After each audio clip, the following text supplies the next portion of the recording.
तो स्टूडेंट जो buyback of shares है इसके अंदर जो जनरल एंट्री पूछा जाता है, तो मैं जनरल एंट्री आपको सिखा देता हूँ।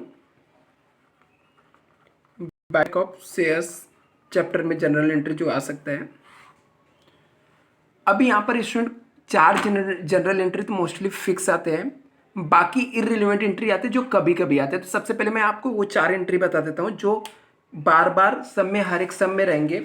बाकी एंट्री हम लोग बाद में देखते हैं, तो बाद में मीन्स इसी लेक्चर में हम लोग आगे कंटिन्यू देखेंगे। तो फिलहाल स्टूडेंट मैं फॉर्मेट नहीं ड्रॉ कर रहा हूँ, क्योंकि मैं डायरेक्टली यहाँ पर बता देता हूँ, आपको एग्जाम में पता है कैसे फॉर्मेट ड्रॉ करते हैं।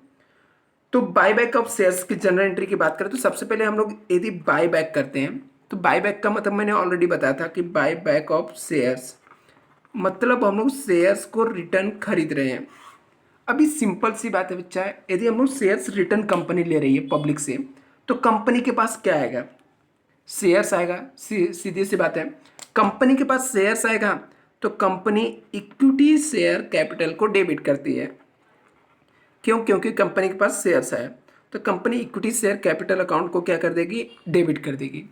क्यों किया डेबिट? क्योंकि कंपनी के पास क्या आ गया? शेयर्स आ गए, राइट। अभी कंपनी 10 रुपये का शेयर है, यदि उसको 12 रुपये में बाय बैक कर रही है, मतलब उसके फेस वैल्यू से ज़्यादा अमाउंट दे रही है, तो उसको हम लोग बोलते हैं प्रीमियम ऑन बाय बैक। यदि कंपनी एक्स्ट्रा दे रही है तो premium on buy bank account debit हो जाएगा। मोस्टली प्रीमियम में ही हम लोग बाय बैक करते हैं।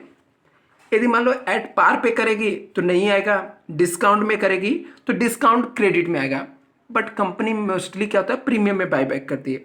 अभी कंपनी ने बाय बैक के लिए शेयर तो मांग लिया, तो कंपनी तुरंत ही इक्विटी शेयर होल्डर को पैसा नहीं देती है। क्यों? क्योंकि चेक करेगी जो उसने सर्टिफिकेट दिया है, जो शेयर सबमिट किया प्रॉपर है कि नहीं है। जब तक उसको पेमेंट नहीं करेगी तब तक उसे क्रेडिट करके रखना पड़ेगा, क्योंकि उसने शेयर दिया ना कंपनी को। Debit the receiver credit the giver, तो उसने शेयर्स दिया तो उसने गिवर है। इक्विटी शेयर होल्डर अकाउंट्स को हम लोग क्या कर देते हैं? यहाँ पर क्रेडिट कर देते हैं। इक्विटी शेयर होल्डर अकाउंट क्या हो जाएगा? आपका क्रेडिट हो जाएगा। तो पहला एंट्री जो रहता है स्टूडेंट बाय बैक का यही आ जाता है कि हमारे पास क्या आएगा? शेयर्स आएगा। शेयर्स आएंगे तो equity share capital account debit हो जाता है। जो एक्स्ट्रा अमाउंट हम लोग दे रहे हैं उसे हम लोग प्रीमियम ऑन बाय बैक करते हैं, तो premium on buy bank account debit हो जाएगा, तो इक्विटी शेयर होल्डर अकाउंट क्या हो जाएगा? क्रेडिट हो जाएगा। यदि हम लोग यहाँ पर दूसरी एंट्री की बात करें तो हम लोग क्या करते हैं, यहाँ पर मान लो कि कुछ जो भी पेमेंट था, ठीक है, पेमेंट हमने डीपीसी किया तो उसको ट्रांसफ़र करना पड़ता है सीआरआर में। मतलब यदि हम लोगों ने जनरल रिजर्व से पेमेंट किया रहेगा या प्रॉफिट एंड लॉस से पेमेंट किया, मान लो रिजर्व एंड सरप्लस किसी भी आइटम से यदि हम लोगों ने पेमेंट किया तो उसको ट्रांसफ़र करना पड़ता है। एक ट्रांसफ़र का एंट्री आता है, ट्रांसफ़र टू सीआरआर। तो हम लोग को ये सब अमाउंट को कहाँ पे ट्रांसफ़र करना पड़ता है? सीआरआर में।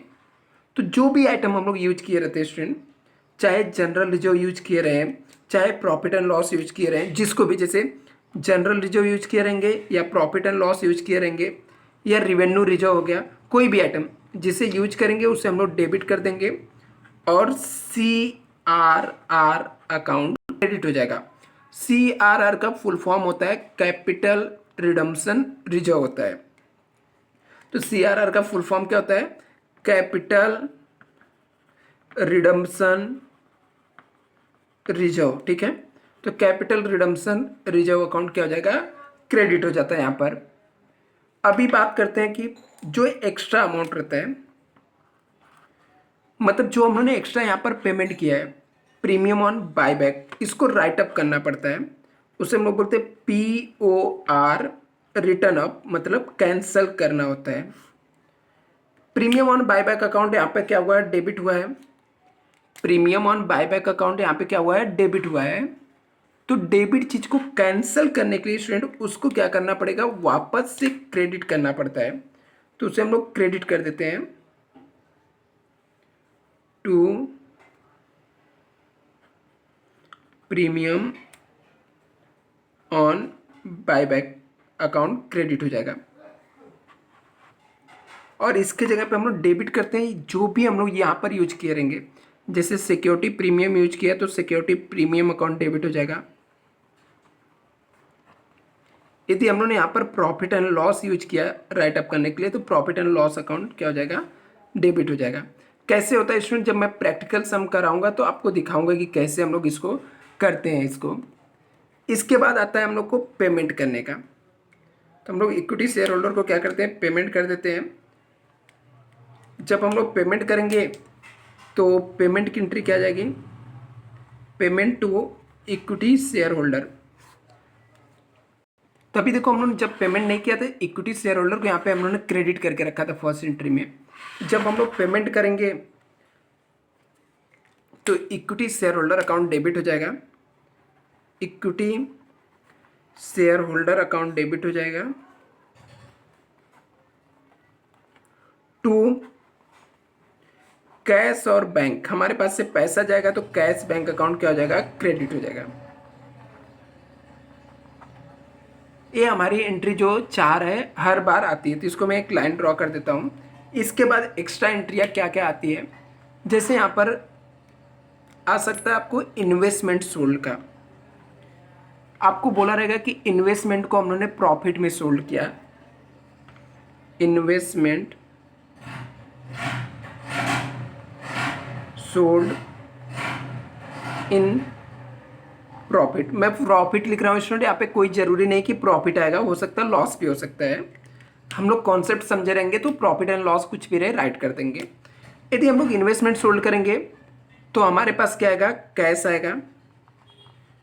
यदि हम लोगों ने बेचा कोई चीज़ तो हमारे पास कैश ही आता है, कैश आएगा तो कैश बैंक अकाउंट डेबिट हो जाएगा।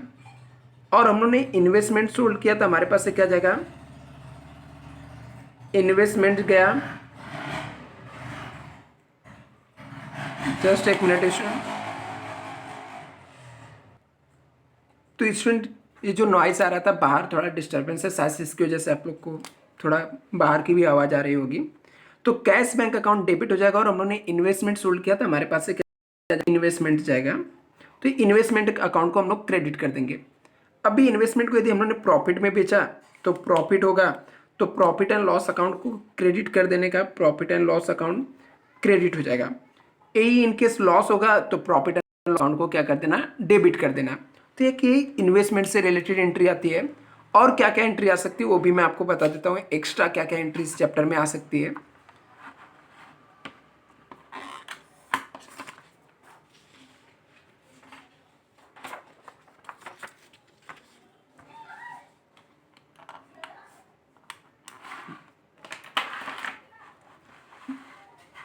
अभी यदि पार्टली पेडअप शेयर्स रहेगा तो फुल्ली पेडअप करने के लिए भी आ सकता है, फाइनल कॉल का एंट्री आ सकता है। तो फाइनल कॉल ड्यू का एंट्री आता है पहले। जब पार्टली पेडअप शेयर रहता है स्टूडेंट तो उसको फुल्ली पेडअप करना होता है, तो हम लोग फाइनल कॉल का एंट्री पास करते हैं।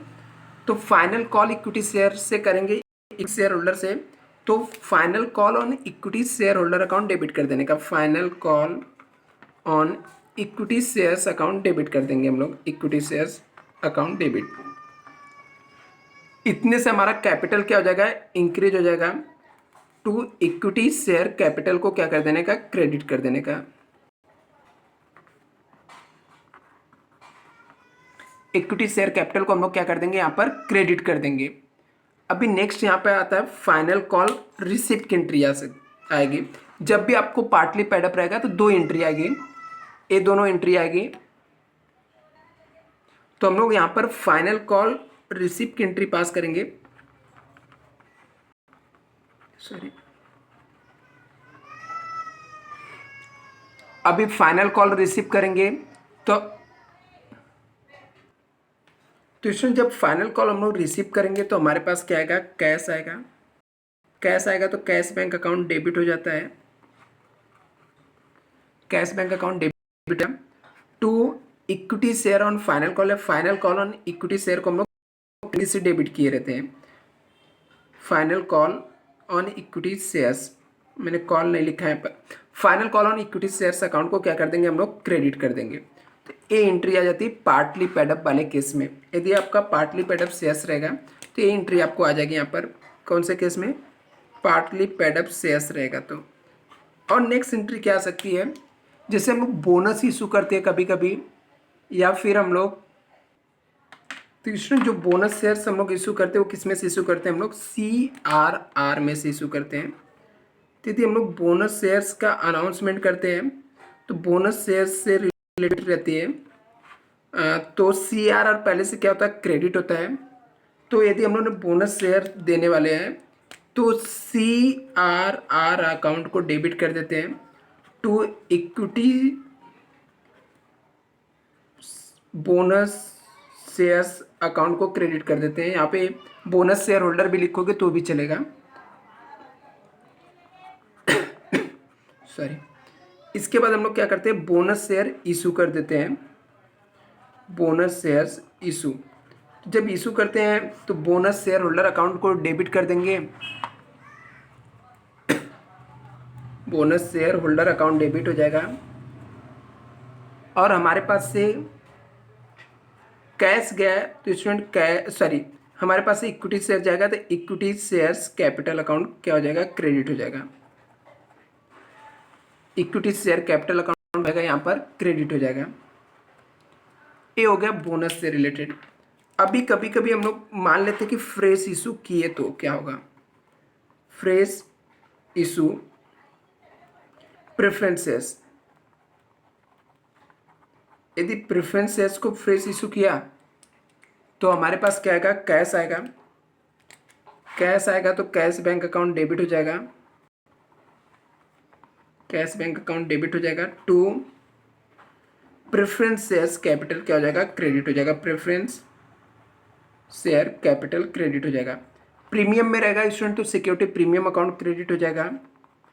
डिस्काउंट में रहेगा तो डिस्काउंट क्या हो जाएगा, डेबिट हो जाएगा। वो डिपेंड करता है कैसे है। यदि इशू डिबेंचर किया हम लोगों ने, इशू डिबेंचर,